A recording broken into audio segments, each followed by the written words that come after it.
grandfather, I wanted to play my senior year football just to have an experience. And he told me I can go and play it. So I did and had the experience, and I went right back to boxing. Okay. And Michael, in terms of that, in terms of boxing, in terms of your amateur career as a boxer as well, how did that start to progress? Were you happy with what you achieved as an amateur in terms of boxing? Had you burning ambitions in terms of Olympics and amateur gold and amateur success? As an amateur, I was very successful. I represented the United States from 1985 to 1987, fighting Russia, Cuba, Germans, Koreans, New Zealand, been all over. So representing the United States, so boxing has been very, very good to me. Yeah.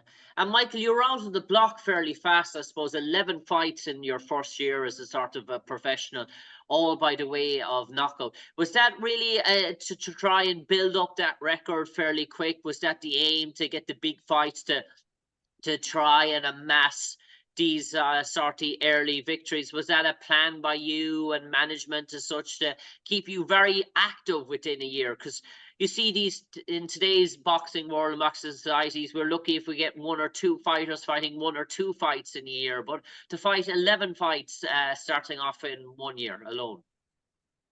Well, starting off, Emmanuel Stewart was my trainer at the time, and Emmanuel knew what he had in front of him. At the gym, he would see I would destroy, my sparring opponents, sparring partners. But after a while, he said, "Hey, come on, man, we're gonna keep going." And I remember fighting twice in 1 month, because I'm knocking everybody out at that time, and just I was grateful, very grateful for my accomplishments that I've done. Mm. And I suppose, Michael, the first title came for you in 1998, and when you beat Bert Cooper, and you went on for that reign for the best part of 3 to 4 years as such. And can you tell us about the sort of the champion sort of mentality? I suppose you're young, you're in your early 20s as sort of such. The sort of fame and glitz is beginning to come your way. Were you able to manage it well? Had you a good head on your shoulders with all the attention and spotlight that was coming your way? Well, I'm here, so I must have made it through the rough times. you know, it was And rough back, but I yeah, made it. I was successful. yeah. And I suppose in terms of plotting out your success story, was Evander the one that sort of you eyed up for a long time? Was that a bidding rivalry, even going back to your youths? Was that the sort of path you took on in terms of, maybe because we know Mike was blazing a trail in the late 80s as well? Did you sort of see yourself going down the Evander route?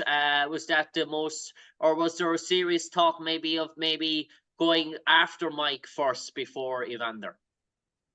Well, Mike, when I was champion, before I was champion, Mike was locked up. Unfortunately, I didn't have the opportunity to fight him. So, what is it? Evander. Evander was the guy. He was the guy. So I had to hone in on fighting him and my management team, and we went out there and were successful and did Yeah. what we had to do, the heavyweight champ. And I suppose in terms of that Evander fight coming into it, and I suppose even though you were very successful, just because the glamour and the name of Evander Holyfield, you would have probably gone in with that underdog sort of tag as well. Was that a sort of blessing in disguise to have no sort of, dare I say, the pressure on you to sort of revel in your own game plan, to go in under the radar sort of such, and to be able to execute what you did on the night, which was very successful? With me in training camp with Emmanuel will always make sure his fighters were in shape. Um, the fight was the easy part. Training was the hard part. But fights, they were always easy because I did everything the right way. And Emmanuel was behind me with it. I did everything right. So being that I did everything right, I was very successful.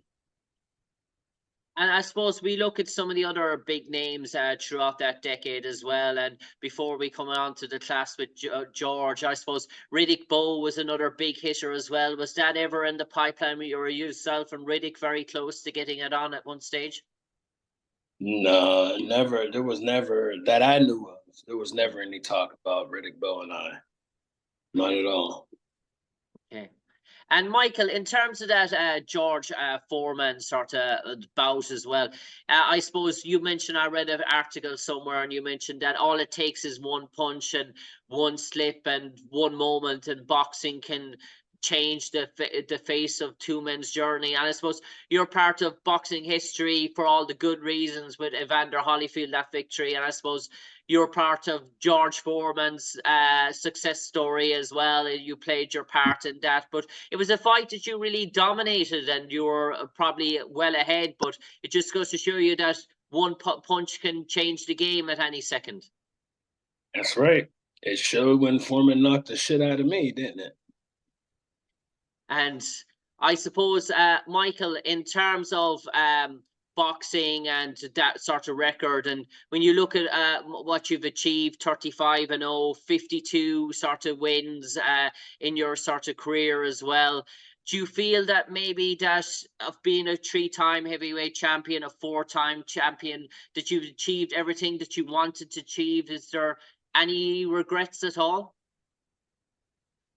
Everyone's goal is to try to be a champion in any weight class that they participate in. I had a goal, I achieved my goals, and I was successful. So I'm very blessed of my career. My career was an outstanding one.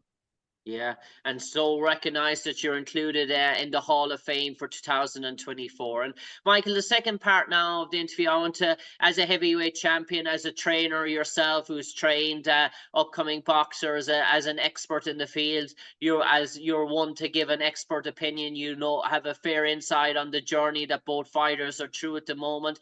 Tyson Fury, Oleksandr Usyk, it's the big one. It's coming our way in May from Saudi Arabia. It looked at one stage that it wasn't going to happen, and talks were that it would never happen, but it looks like it's going ahead now. And what are your sort of anticipations and hypes for the match? Are you excited about this upcoming boxing contest? And what are your sort of verdicts or opinions on it?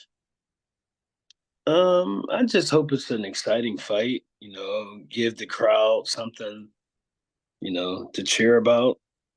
Alexander Usyk and Tyson Fury should be uh, a great fight. Should be. Me, I think that Tyson Fury has an edge. Why? Because he's more recognizable. He's bigger. He has finesse in the ring. But you have to give it to Alexander Usyk, who was a southpaw like I was, and he's coming at a different angle. Not everybody can train to fight a southpaw. So I think that Alexander Usyk moving on his feet, I think that he may go in there and surprise Tyson Fury and come away with the victory. And would you be worried about Tyson Fury's fitness and shape? The last fight against Francis Ngannou, for example, he looked his shape and fitness looked to be against him. He looked to be a bit fatigued in the rain. While Usyk, we always know he always comes to the fight in excellent shape and peak physical capabilities as well. Do you think Tyson maybe is hitting the gym much harder and putting an awful lot more into his preparation camp for this fight? Because it seemed to be against Ngannou that probably it wasn't the best Tyson Fury in terms of shape, in terms of fitness that we saw enter the ring against Ngannou. Yeah, well, everybody who watched the fight with Francis Ngannou and Tyson Fury, if you sit there and say that Tyson Fury won the fight, then you're bullshitting yourself. Tyson Fury lost the fight. I'm a fan of Tyson Fury. I'm not knocking him or nothing. He lost the fight because he went down, and Francis Ngannou knew how to take advantage of that, and he did. And Alexander Usyk, once he saw that, being a southpaw coming from different angles, come on, man, he's gonna pick him apart. Tyson's gonna have to. I'm sure Tyson's gonna be in shape. He's gonna be, he's not gonna be 260 like he was before.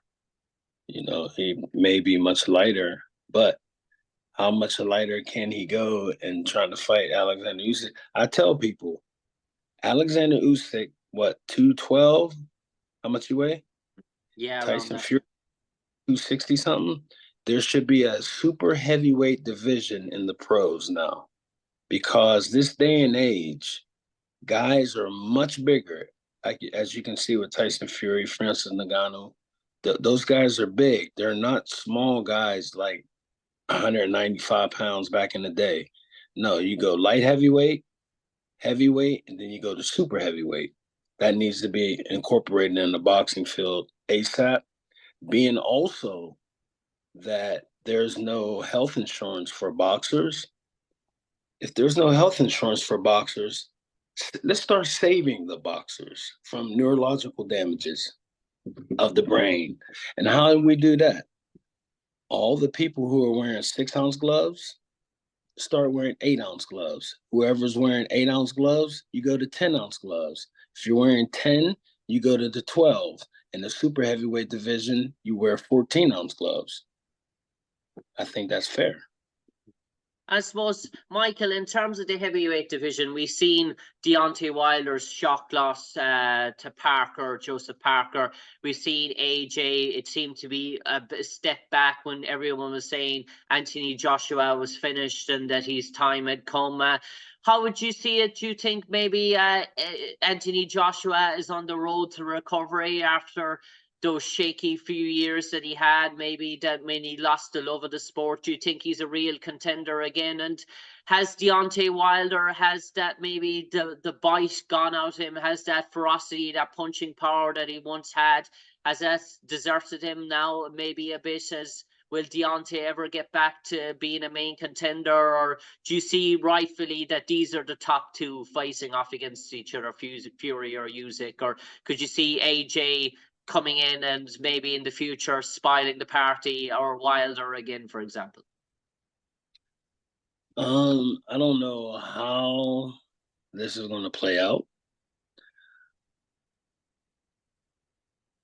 Wilder, Deontay Wilder, flat out, he can't fight. He has power. Not taking anything away from the man, but he has power. He doesn't have boxing abilities. Um, Tyson Fury has boxing abilities. He has power. Alexander Usyk he's very light on his feet, has punching power, and he's a southpaw. Out of those three, I would have to go with Alexander Usyk. Why? Because Alexander Usyk is a student of the game, because he started in the amateurs and worked his way all the way up. I don't know if Tyson Fury did that. I know Deontay Wilder didn't do that because he started late. Um, boxing is just different now. This day and age is different. Boxing is just different. You have these huge ass guys that have the disadvantage fighting smaller guys. They have to wake up and change this shit around. Has to. And what do you think about Anthony Joshua? Is he a contender, or do you see him below those three? No, Anthony Joshua was up there with those three because Anthony Joshua had a little downtime in his career, but he bounced back. He has the good people around him that's going to push him to be the best.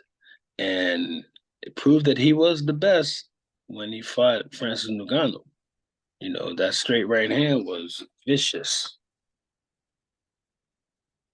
On that note, Michael Moore, thanks for joining us today. What was a legendary boxing career, a 4-time world champion, a 3-time heavyweight champion, been to the summit of the mountain, has created so many memories, rightfully will go into the Hall of Fame class of 2024. You can see that ceremony on June the 6th to June the 9th in New York. Amongst others, he'll be joined by Eric Corrales, Ricky Hatton, to name a few, rightfully taking his name as one of the greatest heavyweights of all time. But for me, Jim Conlan, to you, Michael Moore, and all our Irish boxing fans and listeners tuning in today, thanks for joining us. Thanks for giving your expert opinion on Usyk versus Fury. We hope you're at the fight. We hope you enjoy it, and do revel in what is a terrific career and the distinction you deserve with the Hall of Fame accolade. Thank you so much, Jim. I appreciate spending time with you. Thank you. Cheers. Thank you, Michael.